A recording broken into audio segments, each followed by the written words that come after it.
Buju and Dinwe Maganada, Gogimagi, Jik Benes and Dijanika, Zwabaji, Ishi and Dudango, Babigani Cognitum Jaba, Mahnomen and Da. Jimmy Gutch to the Nibi Center for inviting me again this year. Hopefully it's going to be an annual thing. Well, next year, just put my picture in there, out there. So yeah, last year, it was my first time here last year, and Joe invited me. And how I know Joe Lagarde is because he used to be really good friends with my grandfather, and that's who gave me my name, Ogimagi Jikpanes. And then I heard a lot of rugged stories about my grandpa and Joe, mostly Joe though. So, but to this day, we have a common opponent, I guess, and it's a state of Minnesota. They're constantly overstepping, and I learned a lot from last year, and I did a lot of research on White Earth and how they took our land and how they economically deprived us. And once I start taking notice of that, I noticed it's still happening today. But if you don't know the history, you don't know how they're doing it. And I did a lot of research, talked with our lobbyists, and worked with our council to address these things. But my council, there's a lot of I guess elders on there, and they don't like to take immediate action anymore. Those days are kind of behind them. So when these conflicts started coming, I noticed that there's a lot of folks, talking for us that didn't have the interests of the tribe, the best interests of the tribe. And those folks were county attorneys, they were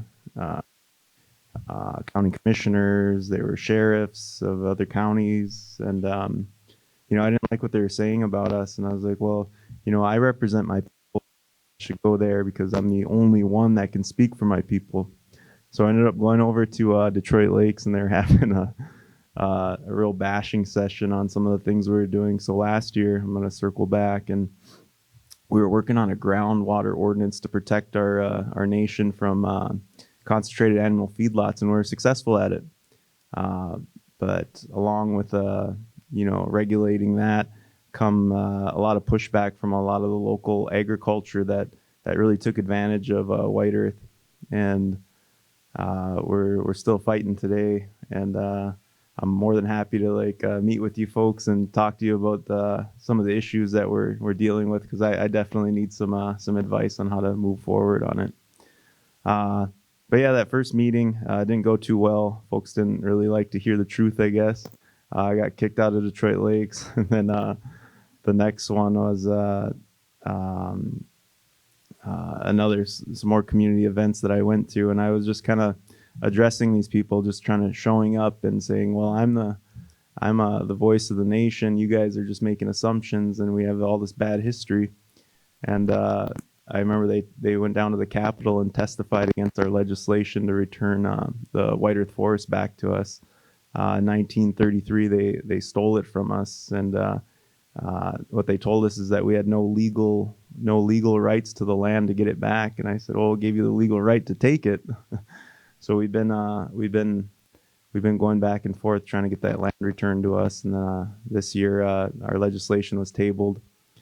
So we're gonna pick it back up and go for it again next year. One thing that I've done is I've watched all the testimonies against us, and I studied it, and I realized the majority of them were lies. So I sent letters from my office to to these sheriffs, to these county commissioners, and asking them why they're not consulting with the tribe, why they're lying about us, why they're calling us bad neighbors when we have agreements with each other. We've had agreements, and looking back into those agreements, I'm seeing that it's not our favor. So working on changing that, and hopefully changing some of these local government seats to our tribal members. So yeah, we got a lot of work to do, and that's kind of the update. So I'm hoping next year I'll have a better update. We got the forest back. We kicked out these concentrated animal feedlots, and we're able to protect our resources for generations to come. That's the goal. But I'm assuming it's not going to be that easy. But there's just a group here that is dedicated to doing that work, and if we don't do that work, who's going to do it? So I just want to say Chimigwich for everyone for showing up, and Chimigwich for giving me the opportunity to speak, and then all my teachers over there. I see Frank over there. I really enjoy talking to Frank. He gives me a lot of knowledge. But yeah, I'll probably be in and out, but I'll definitely be here tomorrow for a majority of the day to pick up discussions.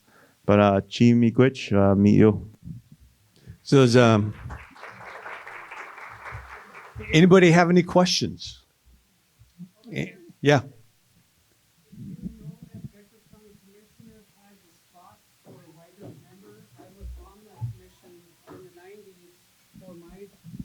Ran the whole term, so there is a spot. They're probably hiding that, but because of our population base, we have a right to be on that commission. Oh, really? Yeah, I'll have to look into that. Yeah. So she's saying that Becker County Commissioners has a spot on the commission for White Earth tribal members.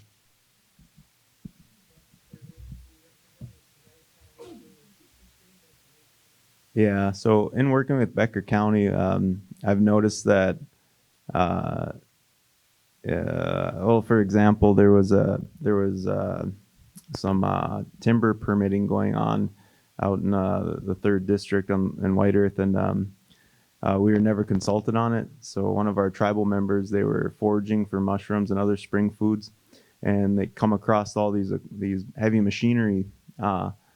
It got a hold of us, and we went out there, and we tried to get the permits from those individuals, and they wouldn't give us the permits, but they did say it was from Becker County. Our sheriff's department and our tribal police or natural resource department, like everybody was at the site, and I just asked, like, well, let me see the permits. So I got to see the permits from the sheriff, and yeah, there was no consultation with the tribe, and then we found out that they auctioned off many more plots. And what's so significant about the area that they permitted to clear cut was that those are our maple stands, and those are our sugar bushes. And sugar bushing, wild ricing, those are two cultural practices that haven't changed. We pretty much do it the same way we've always been doing it. So that it's a really it's something that keeps us connected with our culture. So it's very important to us. And when they were cutting down those maple trees, this was like really surprising to me, because I thought we were going to go to jail, and I was ready for that. But they ended up leaving, and they said, okay, well, we're not going to do anything here. We're just going to leave. The sheriff left, the timber folks left, and we received a letter from the state TIPO office, and it said that Becker County never consulted with the tribe in like 10 years, and then they need to halt all permitting of all timber until they consult with the tribe. So that was a nice win for us. I wasn't expecting that, and what came out of that is the legal process, and we found out that Becker County has been out of compliance with us for a very long time.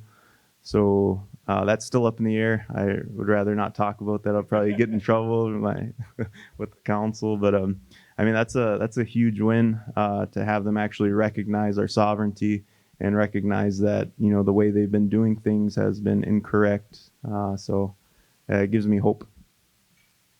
Any other questions? Let's try to get him into more trouble with the council. If there's none, Eugene, thank you very much. All right, Appreciate it. Yep. All right.